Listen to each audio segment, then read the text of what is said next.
প্রিয় সাংবাদিকবৃন্দ, হিন্দু সম্প্রদায়ের বৃহত্তম ধর্মীয় উৎসব শারদীয় দুর্গার উৎসব উপলক্ষে আমি আপনাদের মাধ্যমে বাংলাদেশের হিন্দু সম্প্রদায়ের ভাই ও বোনদেরকে শারদীয় দুর্গা উৎসবের শুভেচ্ছা এবং অভিনন্দন জানাচ্ছি। আমরা এই বছর এই অনুষ্ঠানটি সুন্দরভাবে সম্পন্ন করার জন্য যাবতীয় আয়োজন করেছি। আমাদের র্যাবের টহল বিভিন্ন জায়গায় মোতায়েন আছে, সাদা পোশাকে আমাদের গোয়েন্দা বাহিনী তৎপর আছে এবং এছাড়াও বিভিন্ন মণ্ডপে আমাদের টহল দলগুলি নিয়মিত ভিজিট করতেছে। তা আমরা অন্যান্য আইন শৃঙ্খলা রক্ষাকারী যে সমস্ত বাহিনী আছে তাদের সাথে সমন্বয় করে এই ডিউটি করতেছে। আমাদের র্যাপিড অ্যাকশন ব্যাটালিয়নের 15টি ব্যাটালিয়ন সারা দেশব্যাপী বিভিন্ন জেলায় পূজা উদযাপন কমিটির যারা সম্মানিত সভাপতি সেক্রেটারি আছেন তাদের সাথে সমন্বয় রেখে এই দায়িত্ব পালন করে আসছে।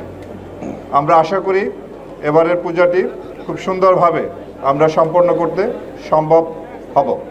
এছাড়াও আমাদের সাইবার টিম তারাও সার্বক্ষণিকভাবে সাইবার ওয়ার্ল্ড মনিটরিং করতেছে, যাতে কোনোভাবে কোনো দুষ্কৃতিকারীরা কোনো রকম গুজব ছড়িয়ে যাতে এই উৎসবের যে আমেজ সেটা যাতে কোনোভাবে নষ্ট করতে না পারে। আমি আপনাদের মাধ্যমে দেশবাসীকে অনুরোধ করব যে আপনারা দয়া করে কোনো প্রকার কোনো গুজবে কান দিবেন না। যদি সোশ্যাল মিডিয়ায় কোনো ধরনের কোনো খবর আসে সেটি অন্তত যাচাই করার মতো সময় আমাদেরকে দিবেন। যদি ওই খবর মিথ্যা হয় তবে ওই গুজবকারীর বিরুদ্ধে আমরা ব্যবস্থা নেব।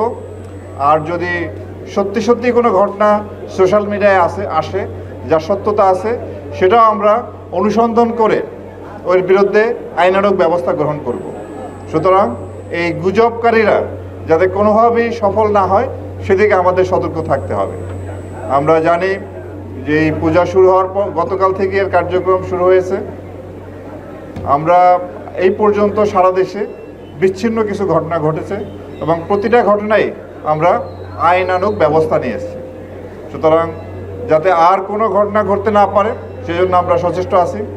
আমি পূজা উদযাপন কমিটির সমস্ত মণ্ডপের সভাপতি সেক্রেটারি সহ যারা আছেন তাদেরকে অনুরোধ করব আপনারা সার্বক্ষণিকভাবে ভলান্টিয়ার রাখবেন। দিনরাত 24 ঘন্টাই যাতে এই ভলান্টিয়াররা সেখানে কর্মরত থাকে।